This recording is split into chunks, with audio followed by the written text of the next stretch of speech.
Thank you very much. Let me warmly welcome my fathers to the presidency.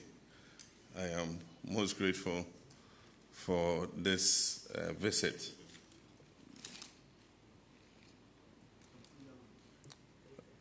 It is Ghana cedis, not US dollars.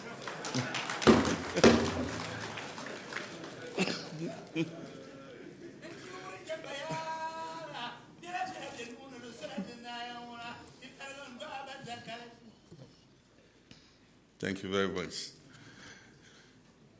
It is traditional for a father to follow and visit his son and see how he's doing. And I believe that this is the right time. We've been in office for 6 months. And as you said, we had the opportunity to come and say thank you to the people of the Northeast for the support they gave us during the last election. And I had the opportunity to visit my father, the Naa-Yiri, and I was happy to see him in good health. We held a closed-door discussion and discussed several issues. And I'm happy that shortly after that meeting, he has sent this powerful delegation to come and see where his son is. And so when you go back, report to him that myself and Nana are doing well and that we shall not disappoint him. Her Excellency, the Vice President of the Republic of Ghana, senior staff of the presidency, Your Majesty's delegation, members of the Mamprugu Traditional Council, distinguished elders, ladies and gentlemen. It is with profound honor and heartfelt appreciation that I welcome His Majesty's delegation and his esteemed entourage to the Jubilee House today. Your visit is not only a reaffirmation of the long-standing bond between the state and traditional authority, but also a powerful symbol of our shared commitment to peace, progress, and the prosperity for the people of the Mamprugu Kingdom and Ghana at large. Your Royal Majesty's leadership within the Mamprugu Kingdom and the broader Gbewa fraternity has remained exemplary. You've stood tall as a beacon of unity, a guardian of cultural heritage, and an unwavering advocate for peace and unity across northern Ghana.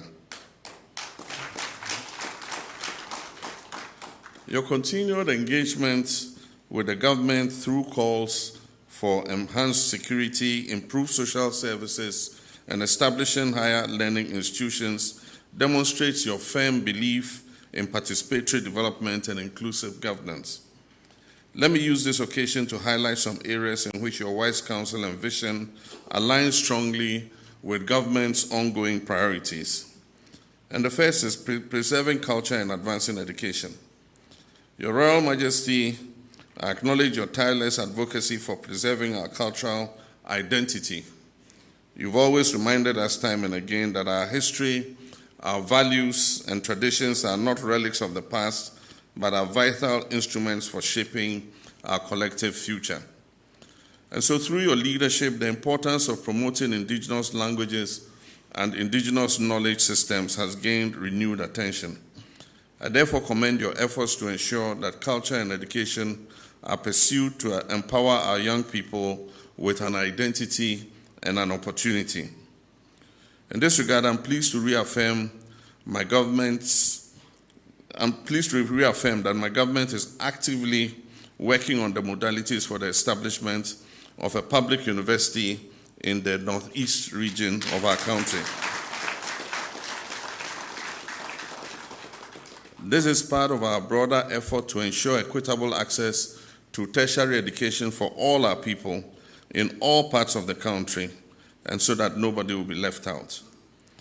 Your Royal Majesty, we recognize that development cannot be complete without reliable infrastructure, and that is why we are prioritizing the completion of major roads critical to connectivity and economic activity within the Northeast region.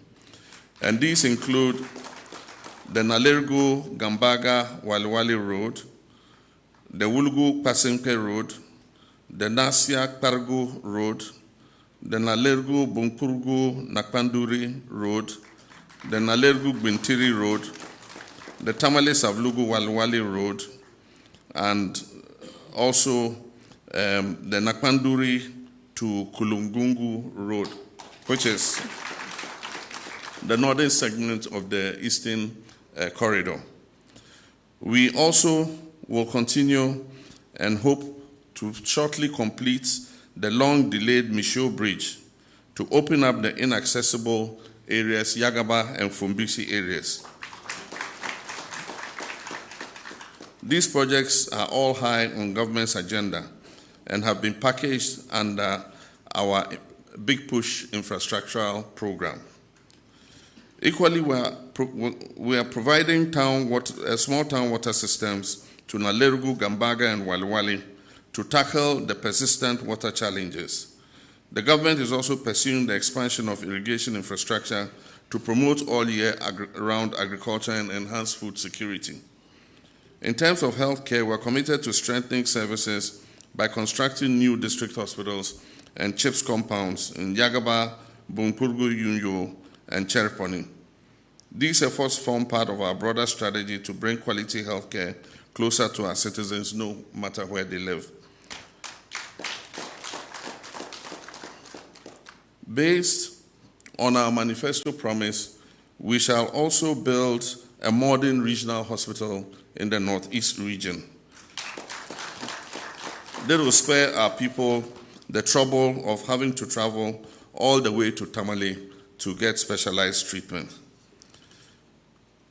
As also contained in our manifesto, all the 6 new regions, including other regions that currently do not have sports stadium, will be given sports stadia to promote sports in the regions.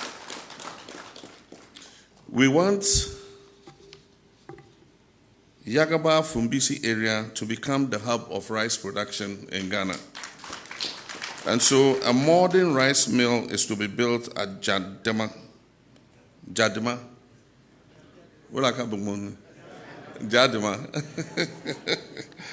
A modern rice mill is to be built there to buy and process all the rice that is produced overseas for processing.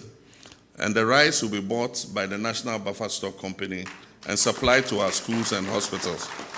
And so the farmers will have a ready market for their rice. Your Royal Majesty, no task is more urgent than creating hope and opportunities for our young people. We are acutely aware of the unemployment crisis, particularly among the youth in the Northeast region.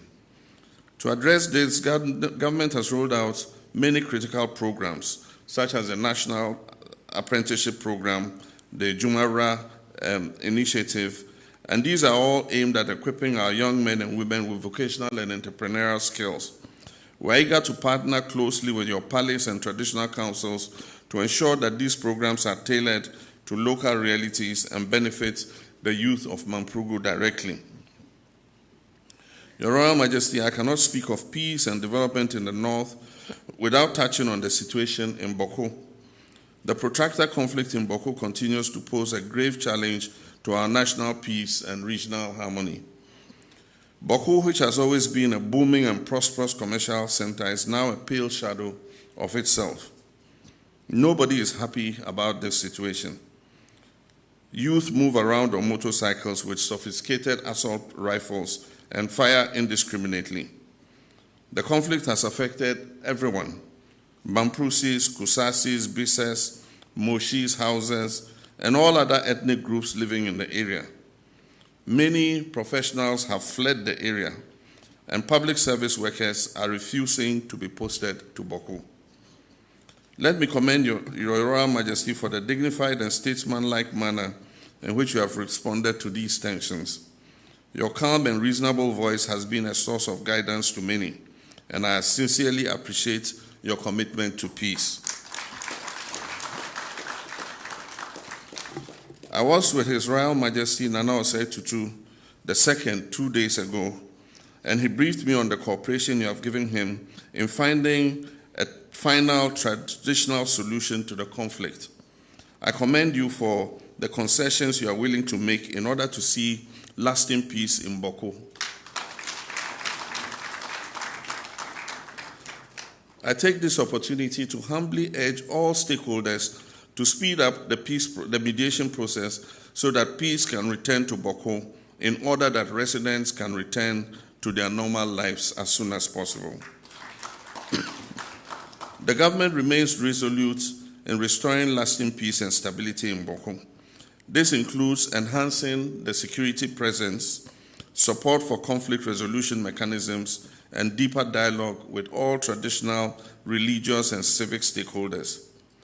We believe that peace in Bokhu is a matter of national importance and that it requires our collective resolve so that justice will prevail and that we will resolve our issues by dialogue. Your Royal Majesty, I wish to assure you that government will continue to rely on your wisdom and partnership in navigating these sensitive matters in a manner that upholds human dignity and preserves the unity of our people. Your Royal Majesty, distinguished elders, ladies and gentlemen, let me conclude again by expressing my deep appreciation to you and your entourage for this all-important visit. The Mamprugu Kingdom has always been a pillar of stability, tradition, and national conscience. Your visionary leadership continues to inspire your people and the nation at large, and the government stands ready and willing. The government stands ready and willing to work with you to realize Mamprugu's full development potential through enhanced infrastructure in education, healthcare, agriculture, roads, bridges, and job creation. Let us build a future of peace, dignity, and shared prosperity for all. Long live the Mamprugu Kingdom. Long live the Northeast region. Long live our beloved Ghana. Thank you very much.